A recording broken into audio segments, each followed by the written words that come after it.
li da nas plaše jake geomagnetne oluje, to jest erupcije na površini Sunca o kojima se ovih dana govorilo? Na to pitanje odgovorit će nam naš gost, profesor Prirodno-matematičkog fakulteta u Novom Sadu, gospodin Dušan Mrđa. Dobro jutro, dobro nam došli. Dobro jutro, dobro vama nam i vašim došli. gledalcima. Pa evo za početak da konstatujemo da smo završeno, je li tako? Pa jeste, znači posljednja ta velika erupcija se desi. Gledalcima, zašto zapravo dolazi do ovih erupcija? Pa pazite, u svakodnevnom životu Sunce kao naša matična zapravo idemo ka maksimumu sunčeve aktivnosti i taj maksimum očekujemo negdje upravo omogućavaju ubrzavanje čestica do visokih energija. Profesore, a šta to znači za nas male ljude na ovoj... Imamo u žice i koristimo modernu tehnologiju kada je u pitanju zračenje sa površine Sunca. Sad, šta znači? Koji bivaju izbačeni sa površine Sunca i da kažem, nezgodan moment je i odgovarajući sateliti koji stalno monitorišu površinu Sunca mogu da nas upozore i zato i dobijamo te informacije, ali ako imamo dovoljno veliki intenzitet čestica, onda se desi da magnetno polje ne uspeva regionu pre, znači, 15 dana. A da li to treba da nas plaši? Geomagnetne oluje. Kad kažemo geomagnetna oluja, to deluje nekako strašno. Pa ne bi trebalo, kažem, prevashodno treba da očekujemo uticaje u smislu povećanih intenziteta zračenja i magnetno polje Zemlje i Zemljina atmosfera, značajnije povećanje intenziteta tog zračenja, možda nekih 10-20%. Pomenuli ste da ste vi to i fotografisali, snimali, kako se to radi, kako to izgleda?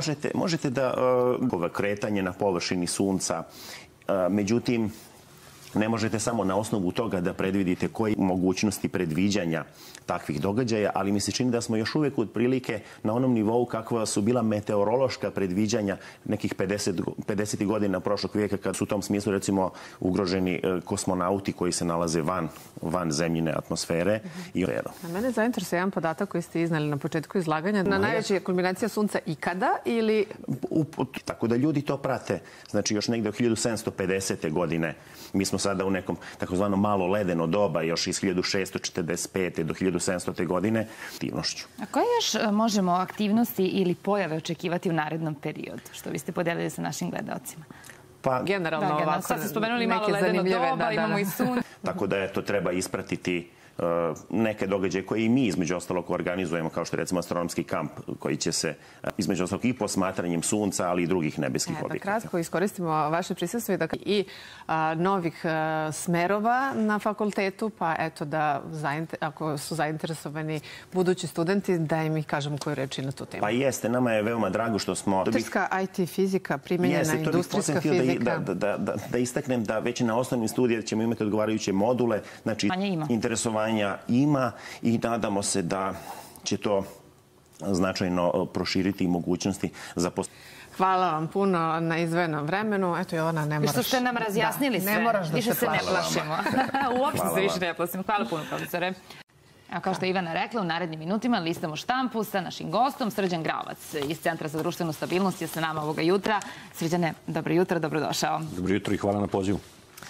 Mi smo tu pripremili pregršt novina, dakle od Politike, Dnevnika, Blica i Večernjih novosti. Što se tiče politike, nastavnizma... Dnevnik piše da Vučević poručuje izbori nisu igra i grad nije igračka. Da. Negde i sve manje izlaznost, naročito kad imamo lokalne izbore širom sveta. U Evropi i bilo gde, vidjet ćete sad kad budu evropski izbori, koliko će mala biti izlaznost. Ali ne bi to trebalo da bude tako. Lokalni izbori su veoma važni i mi to u Novom Sadu veoma dobro znamo jer imamo neke stvari koje su u Novom Sadu urađene i koje ne treba zanemariti. Celjima i budžete. Upravo to. Ja da sam na mestu, na primjer, Miloša u aprilu mesecu, znači čeka se septembar da bi se upisao vrtić, pa to mora da se dopuni nekoliko meseci. To je zaista, na primjer, nešto što je izuzetno važno. Ja verujem da ćemo se složiti. Profesorka doktorka Vesna Turkulov, trenuti su najveći investicioni projekti. Njegova vizija i rad oblikovali su Novi Sad danas i onakav kakav treba da bude sutra. Kao lekar, naročito ću se boriti i zalagati za unapređenje zdravstvenog sistema sa Vesnom Turkulov u današnjem dnevniku na stranama 4. Upravo to ste također i sad da nekako građani podrazumevaju da se sve te stvari treba da se dese. Ali vi kad pogledate, vi nigde to uvek moram da naglasim. Ja znam kada sam ja studirao, imam utisak da je ovaj grad živeo isključivo 2012. Vi niste imali zaista nijednu fabriku otvorenu u Novom Sadu. stari giganti kao što su Nov kabel, Pobeda. A 2012. svi imamo otvorenih 9 ili 10 novih fabrika. To je sad teško da možemo i da izbrojimo. Malo je manjak parking mesta, ali evo od polovine jula parkiranje u javne garaže kod Banovine. O ovome piše Dnevnik danas. Predsjednika Vlade Srbije Miloš Vučević opišao 2 velika projekta u Novom. Pošto je važna ta reindustrializacija Novog Sada. Jer Novi Sad ne može da živi samo od studenta ili od pokrajinske administracije, bilo čega drugog. Pitanje reši. Ja verujem da će se konačno u centru grada to rešiti kada se završe te 2 garaže. Pošto se grad i dalje širi, grad se i dalje, naravno, je sve veći i veći. Shvatate da između Novog Sada i Beograda vi možete, kad god hoćete, da odete na kafu i bilo iz Beograda u Novi Sad, Novog Sada u Beograd, da se vratite i, naravno, živite u ovom gradu. Podrazumevamo da to tako treba. Je li tako? Dobro, građani žele što kvalitetniji život i nekako nam se danas sve podrazumeva. Kako je izgledalo to pre 2012. kada niste imali ni jednu fabriku da je funkcionisala u Novom Sadu. Srđane, rekli ste koliko fabrika je otvoreno, koliko je to radni? Izuzetno visoke plate, ali Novi Sad ima značajno više plate. I uporedite to sa, na primjer, 2012. kada je u Novom Sadu plata bila 350 evra, onda vidite koliko je to dramatična razlika. Kad idem na posao, stalno stoji taj natpis, znači da ne mogu da nađu radnika za taj novac. A onda vidite odjednom da dolaze ljudi iz Latinske Amerike. I da je potrošačka korpa poskupela. Možemo i to da uporedimo. Apsolutno, i potrošačka korpa je poskupela i to je jednostavno jedan proces koji ide i to ne možete ni zaustaviti. Negdje iznivelistati vremenom između Evrope i nas, nadam se i plati i troškovi života, ali ono što nikad ne treba zanemariti, i tekako gorivo je veoma skupo i jeste skupo gorivo, ali ne zaboravite da je kod nas struja verovatno najjeftinija u Evropi. Ako izuzmemo možda evra.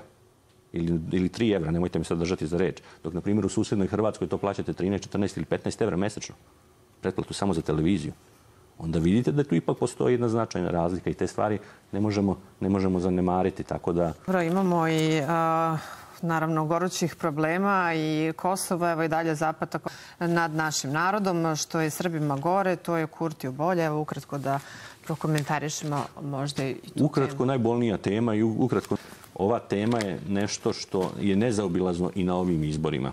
I to je nešto oko čega ćemo imati u narednom periodu problemiše samo ostvarenju svojih uskonacionalnih ciljeva i to pod svaku cenu, čak i pod tim putem. Ovom konstatacijom da je važno da sačuvamo mir. Upravo to. Hvala vam izveno vremena. Hvala vama. A ne treba imati straha od matematike. Pa, sad, kako za koga, da. Sad ćeš da vidiš kako može da se spoje matematika i priroda i da sve to bude lepo. Zvuči nespojivo, ali izlet koji se organizuje na Ledinačkom jezeru 8. juna pokazuje da je i to moguće. Ko će imati priliku da ispita svoje sposobnosti kroz niz fizičkih i mentalnih izazova i kako je to zamišljeno, reći će nam nastavnik matematike Luka Stanković i baletski igrač i fitness instruktor Zoran Trifunović. Dobro jutro, dobro nam došli. Dobro jutro. Dobro nam došli. Kako je zamišljen ovaj događaj? Kako ste...